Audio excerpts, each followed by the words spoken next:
பிரெஞ்சில் யோசிப்பது எப்படி?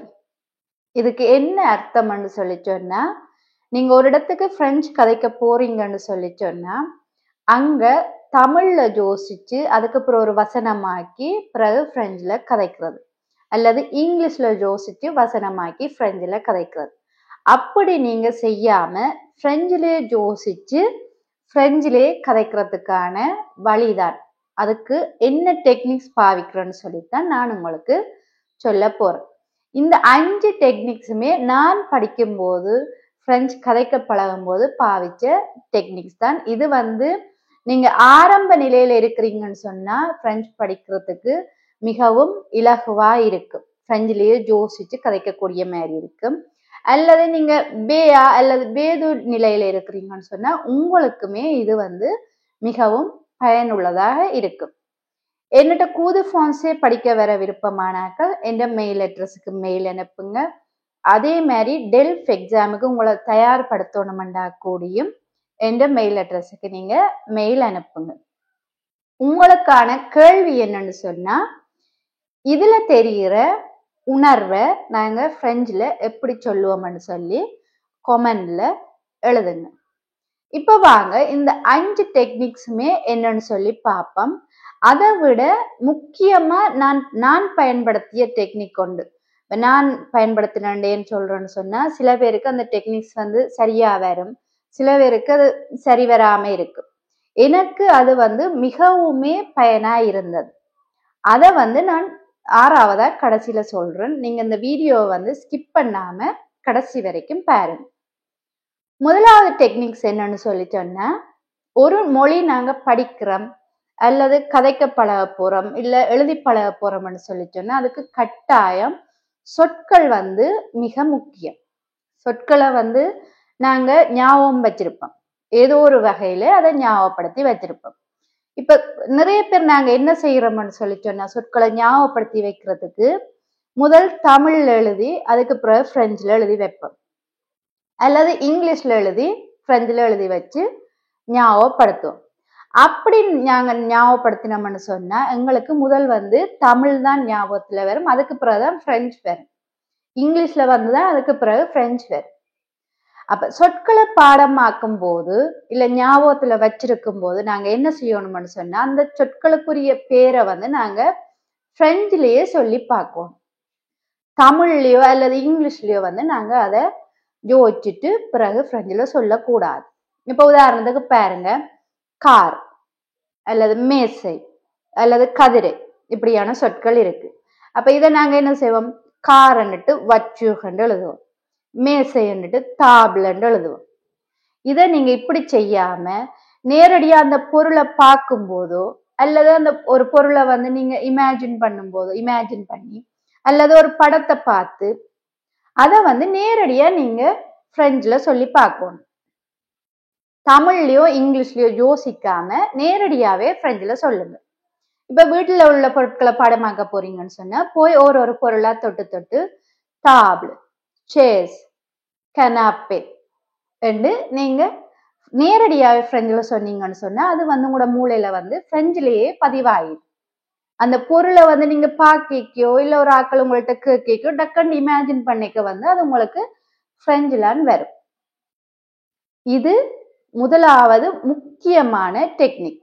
ஏன்னு சொன்னா, இப்ப நாங்க கதைக்கிறதுக்கு வாக்கியம் அமைக்கிறதுக்கு சொற்கள் தேவை, அதே மாதிரி எழுதுறதுக்கும் சொற்கள் தேவை. அது எந்த சொற்களா இருக்கட்டும், இப்ப பொருட்களா இருக்கட்டும் இல்ல வேற எந்த சொற்களா இருக்கட்டும், ஏதோ ஒரு விதத்துல அதை ஒரு இதுல தொடர்பு படுத்தி இமேஜின் பண்ணி நீங்க அதை பிரெஞ்சுலயே ஞாபகப்படுத்தி கொள்ளுங்க. 2வது டெக்னிக் என்னன்னு சொல்லி சொன்னா, சூழ்நிலைகளை நீங்க கற்பனை பண்ணி கதைக்க தெரிஞ்சிருக்கணும். இப்ப சூழ்நிலைகள்னு சொன்ன சிச்சுவேஷன். இப்ப ஒரு உதாரணத்துக்கு உங்களோட மறக்க முடியாத சம்பவம் சொல்லுங்க, அல்லது நேற்று என்ன செய்த நீங்க என்று ஏதாவது ஒரு கேள்வி கேட்டா நீங்க அதை தமிழ்ல யோசிச்சுட்டு அதுக்கு பிறகு பிரெஞ்சுல சொல்லாம உடனடியா அதை நீங்க என்ன செய்யணும், கற்பனை பண்ணணும். ஒரு படம் மாதிரி கற்பனை பண்ணிட்டு அதை நீங்க பிரெஞ்சுல கதைக்கக்கூடிய மாதிரி இருக்கணும். அதே நான் இப்படி சொல்றேன்னு சொன்னா, இப்ப நீங்க ஒரு ஆது லெவலை தாண்டிட்டீங்கன்னு சொன்ன கட்டாயமா இந்த டெக்னிக்ஸை வந்து நீங்க ஃபாலோ பண்ணியே ஆகணும். இது உங்களுக்கு வந்து மிகவும் பயனுள்ளதாக இருக்கும். உங்களுக்கு சொற்கள் தெரியும், பிரெஞ்சில் வசனம் அமைக்க தெரியும்னு சொல்லி சொன்னா உங்களால இந்த டெக்னிக்கை வந்து ஃபாலோ பண்ண முடியும். இப்ப உதாரணத்துக்கு நான் ஒரு சிச்சுவேஷன் சொல்றேன், இமேஜின் பண்ணி ஒன்றை சொல்றேன். அதை வந்து நான் சொல்லும் போது நீங்க தமிழ்ல யோசிக்காம, சில பேர் என்ன செய்வீங்க, ஒவ்வொரு சொல்லுக்கும் இருந்து தமிழ்ல அர்த்தத்தை கண்டுபிடிச்சு அதுக்கு பிறகுதான் அந்த சிச்சுவேஷனை வந்து நீங்க விளங்கி கொள்ளுவீங்க. அப்படி யோசிக்காம நான் சொல்லும் போது நீங்க வந்து அது ஒரு படம் மாதிரி கற்பனை பண்ணுங்க. அதுக்கு பிறகு அதை பிரெஞ்சில் கதைக்கலாம். இது வந்து நான் இந்த பயிற்சி என்னத்துக்கு தாரேன்னு சொன்னா, முதல் கற்பனை பண்றதுக்காக தாரேன். அதுக்காக இப்ப தமிழ்ல யோசிக்கிறதுக்கு நான் இதை தெரியல, தமிழ்ல யோசிக்காதீங்க. சும்மா சின்ன ஒரு படம் மாதிரி கற்பனை பண்ணுங்க என்ன நடந்ததுன்னு சொல்லி. சரியா? Alors que je traversais la rue, une voiture a soudainement perdu le contrôle. J'ai eu juste le temps de me déplacer rapidement. இதை எத்தனை பேர் படமா கற்பனை பண்ணினீங்கன்னு சொல்லி எனக்கு கமெண்ட்ல எழுதுங்க. ஆனா சில பேர் என்ன செய்திருப்பீங்க, ஒவ்வொரு சொல்லுக்கும் தமிழ்ல வந்து அர்த்தத்தை தேடிக்கொண்டிருப்பீங்க. அப்படி தேடி பார்த்தீங்கன்னு சொன்னா உங்களால வந்து பிரெஞ்சை சரளமா கதைக்க முடியாது. நீங்க ஒரு படம் மாதிரி, இப்ப நாங்க ஒரு சூழ்நிலைய வந்து ஒன்று நடந்திருக்குன்னு சொன்னா அதை படம் மாதிரி ஜோதிச்சுட்டு உங்களுக்கு கற்பனை சொற்கள் தெரியும், வசனம் அமைக்க தெரியும். அதை உடனே பிரெஞ்சில் கதைச்சு பார்க்கணும்.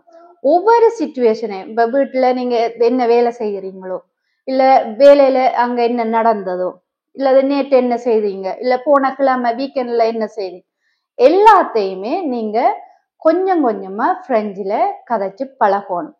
இப்படி கதைச்சு பழகினீங்கன்னு சொன்னா உங்களுக்கு ஒன்று கதைக்க தொடங்கும் போதே உடனே பிரெஞ்சில் யோசிச்சு பிரெஞ்சில் கதைக்கக்கூடிய மாதிரி இருக்கு. மூன்றாவது டெக்னிக் என்னன்னு சொல்லி சொன்னா, உணர்ச்சிகரமான விஷயங்களை வந்து நாங்க அந்த உணர்ச்சி ரீதியாவே ஞாபகத்துல வச்சிருக்கோம். அதுக்காகத்தான் நான் உங்களுக்கு முதல் கேள்வியிலேயே ஒரு உணர்ச்சி சம்பந்தமான ஒரு கேள்வி என்று கேட்டேன்.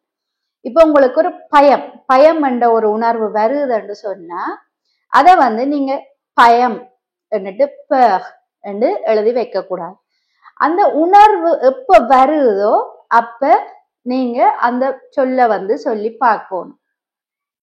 இப்ப நான் நேற்று பயப்பட்டேன், இல்ல போன கிழமை இந்த விஷயத்துக்கு பயப்பட்டேன், இன்றைக்கு நீங்க அதை இன்னும் டக்குண்டு சொல்லக்கூடிய மாதிரி j'ai eu peur, j'étais content. அப்படி ஒவ்வொரு விஷயத்தையுமே, ஒவ்வொரு பயம், சந்தோஷம், ஆச்சரியப்படுறது, ஒவ்வொரு விஷயத்தையுமே நீங்க வந்து அந்த உணர்ச்சி வரைக்க உடனே சொல்லி பார்க்கணும். இப்போ ஒரு நாள்ல எங்களுக்கு எத்தனையோ விதமான உணர்ச்சிகள் வரும். சிரிப்பம், அழுவம், பயப்படுவோம், சந்தோஷப்படுவோம், ஆச்சரியப்படுவோம், கோவப்படுவோம். அப்ப அந்த உணர்வுகள் வரைக்க வந்து நீங்க அதுக்காக இப்ப கோவப்படைக்க நான் என்ன பிரெஞ்சை கதைக்கிறதான்னு கட்டாயமா கதைக்கணும். அப்படி கதைச்சிங்கன்னு சொன்னா உங்களுக்கு எப்பயுமே அது மறக்காது. சரி, நீங்க கோவப்படைக்கன்னு கதைக்காட்டியும் அந்த கோபம் குறைஞ்ச பிறகு இந்த உணர்வு வந்தது எனக்கு, அப்ப இதை நான் எப்படி கதைக்கணும்னு சொல்லி உடனே அதை பிரெஞ்சில் சொல்லி பாருங்க. அதே மாதிரி நீங்க சந்தோஷமா இருக்கீங்க, அதை சொல்லலாம் தானே, சந்தோஷமா இருக்கீங்க நீங்க அதை பிரெஞ்சில் சொல்லி பாருங்க. இப்ப இல்ல வெளியே போயிருக்க உங்களுக்கு வெக்கையா இருக்கு, வெயில் கூடுதலா இருந்தா வெக்கையா இருக்கு, இல்ல வெளியே போய்க்க குளிரா இருக்கு, அப்ப அந்த உணர்வை வந்து நீங்க எப்படி உணர்றீங்களோ அதை வந்து நீங்க சொல்லி பார்க்கணும். கட்டாயமா நாங்க உணர்வு ரீதியா ஒரு விஷயத்த சொல்லி பார்த்து இல்ல சொல்லி பழகி ஞாபகத்துல வச்சிருந்தோம்னு சொன்னா எந்த காலமும் நாங்க மறக்க மாட்டோம். இதே மாதிரிதான் இப்போ ஒரு படம் பாக்குறீங்க, பிரெஞ்சுல ஒரு படம் பாக்குறீங்க, இல்ல புத்தகத்துல ஏதோ ஒன்று வாசிக்கிறீங்க. வாசிக்க ஒவ்வொரு சொல்லுக்குமே நீங்க அந்த அர்த்தத்தை தேடாதீங்க. அத வந்து ஒரு உணர்வு பூர்வமா இருக்குன்னு சொன்னா அதை அந்த உணர்வு பூர்வமாவே விளங்கி கொள்ளணும்.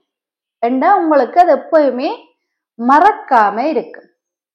அடுத்தது 4வது டெக்னிக் என்னன்னு சொல்லி சொன்னா, நீங்க ஒரு புது சொல்ல பாக்குறீங்க, தெரியாத ஒரு சொல்ல பாக்குறீங்க ஃப்ரெண்ட்ல. பார்த்தா உங்களுக்கு அதுக்கு அர்த்தம் தெரியாது. சரி, அப்ப நீங்க என்ன செய்வீங்க? உடனே கூகுள் டிரான்ஸ்லேட்ல போட்டு தமிழும் பிரெஞ்சும் போட்டு உடனே அதை பார்ப்பீங்க. அப்படி பார்க்காம நீங்க என்ன செய்யலாம்? டிக்ஷனரி பாவிக்கலாம். அதுவும் என்ன, பிரெஞ்சுலயே இருக்கக்கூடிய மாதிரி பாவிக்கலாம்.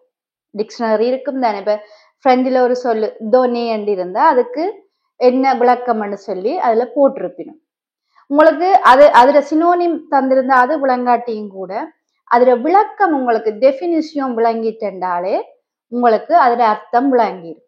நீங்க தமிழ்ல அதை பார்த்தீங்கன்னு சொன்னா உங்களுக்கு அந்த டொனே என்ற சொல்லு மட்டும்தான் ஞாபகத்துல நிற்கும். அது சம்பந்தமான வேற எந்த சொற்களுமே உங்களுக்கு ஞாபகத்துல நிற்காது. நீங்க கட்டாயம் ஒரு தெரியாத ஒரு சொற்களுக்கு அதுல அர்த்தம் பார்க்க போறீங்கன்னு சொன்னா கூகுள் டிரான்ஸ்லேட் பண்ணாம டிக்ஷனரி எடுத்து, அதுவும் பிரெஞ்சுல இருக்கக்கூடிய டிக்ஷனரி எடுத்து அதுல என்ன அர்த்தம் போட்டிருக்குன்னு சொல்லி தேடி படியுங்க. இது பிரெஞ்சுக்கு மட்டுமே இல்லை, இங்கிலீஷ் படிக்கக்கூடியாக்கள், இப்ப பிரெஞ்சு நல்லா தெரியும், எனக்கு இங்கிலீஷ் கதைக்கப்பட எந்த மொழிக்குமே இது சாத்தியமாகும். நீங்க ஒரு சொல்ல தேடுறீங்கன்னு சொன்னா அதுக்குரிய அதே மொழியில இருக்கிற ஒரு டிக்ஷனரிய வேண்டி பாவிச்சு அதை நீங்க தொடர்ந்து ஞாபகத்துல வச்சிருந்தீங்கன்னு சொன்னா உங்களுக்கு ஒரு சொல்லு மட்டும் இல்ல, நிறைய சொல்லுகளை ஞாபகப்படுத்தக்கூடிய மாதிரி இருக்கும். அதே மாதிரி விளக்கங்களுமே பிரெஞ்சுல விளங்கக்கூடிய மாதிரி இருக்கு. கட்டாயம் அதுதான் தேவை. நீங்க பிரெஞ்சுல விளங்கி கொண்டீங்கன்னா தான் உங்களால பிரெஞ்சுல கதைக்கக்கூடிய மாதிரி இருக்கு. அடுத்தது 5வது டெக்னிக், கடைசியானது. இது என்னன்னு சொல்லி சொன்னா, இவ்வளவுமே நாங்க 1 தொடக்கம் 4 வரைக்கும் உள்ள டெக்னிக்ஸையுமே நாங்க ஃபாலோ பண்ணினாலுமே அதை நாங்க ஒவ்வொரு நாளும் 20 நிமிஷம் பயிற்சி செய்ய வேண்டும். பயிற்சி இல்லாம எதுவுமே சாத்தியம் இல்லை. அப்ப நாங்க என்ன செய்யணும்னு சொல்லி சொன்னா, நான் ஓகே இந்த சொல்ல பிரெஞ்சுல சொல்லி பார்த்துட்டேன் காணும் என்றுட்டு நீங்க விடாம இந்த 4 விஷயத்தையுமே தொடர்ந்து ஒரு 20 நிமிஷம் ஒவ்வொரு நாளும், இப்ப இன்றைக்கு செய்துட்டு நாளைக்கு செய்ய விட்டுட்டு அப்படி தண்டாம ஒவ்வொரு நாளும் உங்களுக்கு பிரெஞ்சு சரளமா நீங்க கட்டாயம் கதைக்கோணும் என்று நிறைய பேர் இருப்பீங்க. அப்படியான ஆட்கள் ஒவ்வொரு நாளும் முடிஞ்ச வரை 20 நிமிஷம் பயிற்சி செய்யுங்க.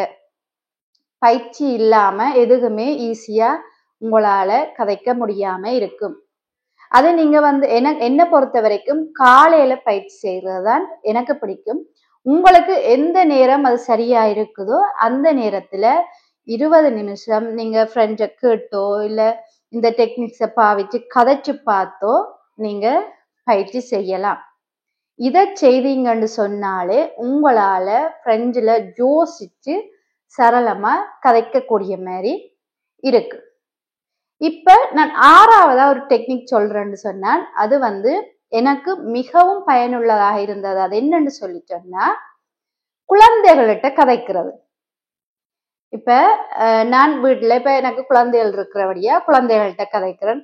இப்ப நீங்க இளமாக்கள்னு சொல்லி சொன்னா இப்ப வெளியில யாரோடையுமே கதைச்சு பழகலாம், இல்ல சின்ன பிள்ளைகளோட கதைச்சு பழகலாம். அது இப்ப எங்களுக்கு கான்பிடென்டும் வரும். அதே மாதிரி பிரெஞ்சுலையும் யோசிச்சு கதைக்கக்கூடிய மாதிரி இருக்கு. இப்ப எந்த குழந்தைகளோட கதைக்கிறேன்னு சொன்னா இப்ப எந்த மூத்தவரோட கதைக்கலாது கொஞ்சம் பெரிய ஆக்கள்ன்னு சொன்னபடியே இப்ப எங்களோட கதைக்கிறதுக்கு அவைக்கு பெருசா அந்த ஆர்வம் இருக்காது. சின்ன ஆக்கள்கிட்ட இப்ப ஒரு 10 வயசுக்குள்ள இருக்கிற ஆக்கள்கிட்ட நீங்க வடிவா கதைச்சு பழகலாம். அது உங்களுக்கு ஒரு பதட்டம் பயம் இல்லாம கதைக்கிறதுக்கும் அதே மாதிரி அந்த சொற்களை அவைக்கும் சொல்லி கொடுத்ததாகவும் இருக்கும். நீங்களுமே பிரெஞ்சுல அதை யோசிச்சு சொல்லக்கூடிய மாதிரியும் இருக்கு. இப்ப வீட்டுல இருக்கிற பொருட்கள் இல்ல வெளியே போய்க்க ஒரு ட்ரெயின் இல்ல பஸ் அதை பார்த்தா இப்ப அவைக்கு அதை நீங்க பிரெஞ்சுல சொல்லி கொடுத்தீங்கன்னு சொன்னா உடனே அவைக்கும் அது ஞாபகத்துல நிற்கும், உங்களுக்கும் ஞாபகத்துல நிற்கும். இந்த டெக்னிக்ஸ் எனக்கு மிகவும் பயனுள்ளதா இருந்தது. உங்கள்கிட்ட வீட்டுல குழந்தைகள் இருந்தீங்கன்னு சொன்னாலுமே நீங்களுமே இதையுமே ட்ரை பண்ணி பாருங்க. உங்களாலையும் பிரெஞ்சுல யோசிச்சு பிரெஞ்சுல கதைக்கக்கூடிய மாதிரி இருக்கும்.